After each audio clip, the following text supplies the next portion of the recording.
so important about caregiver mediation is that anytime a family has someone who needs care, whether it's an elderly person, maybe with changing needs, or a person with disabilities, there's a lot of decisions to be made, and they can be really hard conversations. And so giving people that space where everyone can be part of the conversation in a collaborative and safe way where all voices are going to be heard, I just think it's really important. Yes, yeah, and I also think that it brings out a lot about sibling rivalries that have happened throughout their lifetimes, and it's a really hard time for children often to see parents who they're used to being the ones take care of everything, to see them maybe now not able to do as much of that stuff. And so to be able to have all of those kinds of conversations about who's going to be getting mom's medicine and how can mom's voice be heard in this conversation as well, although her needs are changing, can be really huge for people because they don't even think they can do that and have that conversation. Right. So having everyone's voice in it, and like acknowledging the hard emotions and still being able to make decisions that acknowledge those emotions and make sure everybody's needs are getting met. Right. I think what's awesome about mediation is, the fact that people get to come in and have that vent first, like not just jump straight to, okay, how do we fix it? The power of having the face-to-face conversation to be able to say what it is you really want to say and then get really specific, have the mediators really name things, the things that you've been talking about as specific topics to go, oh, well, I can make a plan about that.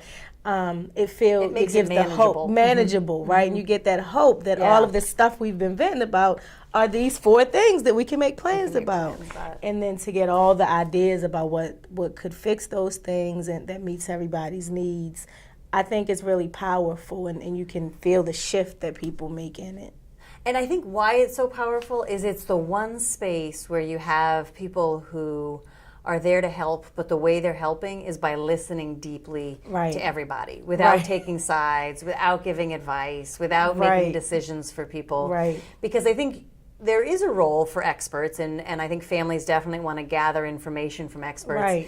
And then at some point they need to make their decisions. They have to. And in this process, there's people who are going to listen deeply, work on understanding, create space, support everybody's voice, and they're not going to give advice. And so it's really that chance for the family to take everything they know at that point, plus all of their personal values and goals and relationships, and say, now what are we going to do about it? And then make that plan.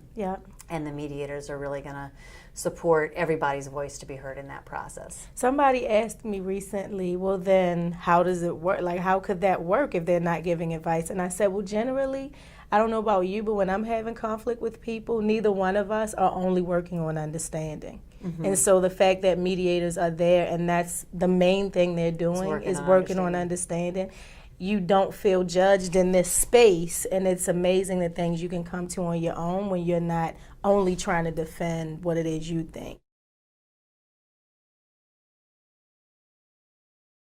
One of the things that I think is so important about the mediation process is that it gives, that everyone has voice in it. And I think people ask a lot about capacity and what if, when you're talking about caregiving, sometimes the caregiving is because there's diminished capacity of some sort. And I think one of the things that I really value about mediation is that whatever people's capacity is, they can participate in some way. And so even if you have very diminished capacity, I think you probably still know what you want to eat and who you want to have around you. In your house, that's who right. you want in your house. That's right. And so you may be able to make very complicated decisions about caregiving, or you may be able to express relatively simple wishes, but whatever that level of capacity is, there's a role, and that can be woven into the mediation process. Right. Yeah, I think that's really important. And that hearing that in the intake conversation is probably a relief to family members, because there's this balance of we have to take care of everything now because this person has diminished capacity, and again that sadness of watching this person not be able to when they've been I'm going to take care of it. There's probably a lot of, it feels safe, and there's probably a big relief that that person who the conversation is about is able to take part in the conversation and say, here's what I do like, here's what I don't like. And even the thinking forward, like right now I'm still able to make these decisions, but later when I won't be able to, here's what I still want to happen. Like to still be able to voice those pieces of it too is probably a big relief. And again, probably something people didn't think. They probably thought it was a clear, they either can participate or they can't. So to be able to say, well, in intake, we'll be asking those questions to find out how can this person be involved. How can we facilitate voice and facilitate capacity wherever people are on the spectrum, instead of deciding for people that they can or can't. Yeah, it's not a simple can or can't. It's really not. Somewhere on that spectrum, what voice can you have, and let's maximize that voice.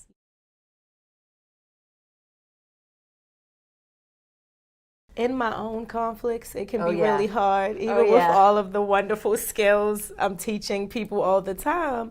Still, I feel extremely right in my conflicts. Me too. So, we all do. This thing about really listening deeply to what the person is expressing and not just only hearing what I think is the most important thing can be huge, because when I'm in a space of going, okay, what are they actually saying they feel? What is important to them? It helps me hear something differently than I had, and I can even respond differently based on what they're saying is important to them, not just what I think they should be thinking or doing. And so that it can change the way the conversation happens just because I'm listening differently. One of the things I try to remind myself in my own conflict is to try to have more curiosity and less judgment. Curiosity.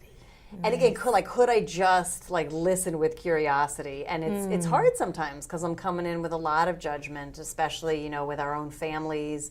We have history. We're going back 30 years ago to that's probably about this. Yep. And if I can just sort of stay in this moment and say can I work on understanding with curiosity instead of with judgment? Yeah. Because then that'll change the way you even ask questions, not just the listening, but instead of, didn't you blah, blah, blah, you're going more, well, tell me more about this piece when you said. And when we're making this decision, what's important to you about it? That, it's different than really you're helpful. Just trying to, it can change things. And what I really love is that I love that curiosity thing, because if I'm listening deeply, if I'm asking questions in a curious way instead of I've already decided way, it makes people more open to listen to me when it's my turn to talk. Yeah. Which is what I'm really excited about. So it does, it changes the whole conversation.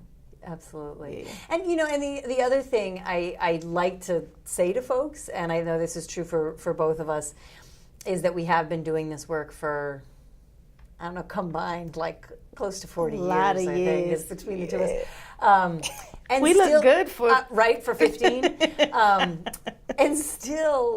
And still I use the skills that I have. I do my very best, and I use mediation. Absolutely. And I think remembering that it's not like a failure when our family has to go, we could use some help having this conversation. That we're going to do our best with the skills we have. And then there's going to be a time that we're going to go, we need some help with this conversation. And the mediation is available for that. And that people don't have to say, well, it's not bad enough for mediation yet. There's something. It's not a bad thing. It's not a bad thing. And it can be, I don't even have to recognize that I'm having conflict necessarily. It might just be something we're planning. It's something that's coming up, a hard decision, and we need to make plans about it. And it's complicated, and may be moving pieces and all kinds of things like that. It might just be helpful to have a process that can help us sort through all of that stuff. There's mediation services are available for free all around the state of Maryland through community mediation centers. And when people call the center, that center will do the intake process, figure out who all needs to be involved, and set up the mediation at a time and place convenient for the folks who are involved in it. Right, so they don't have to go, because it's really about removing the barriers Yeah.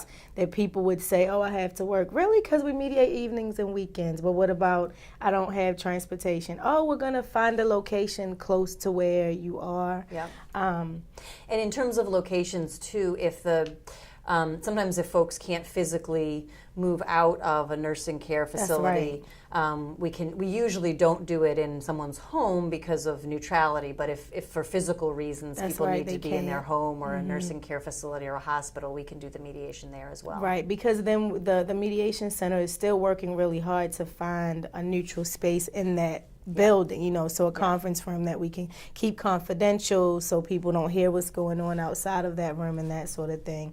And so making it really accessible for everybody and still upholding the values of the neutrality and confidentiality of the conversation. Yeah, and did we mention it's free?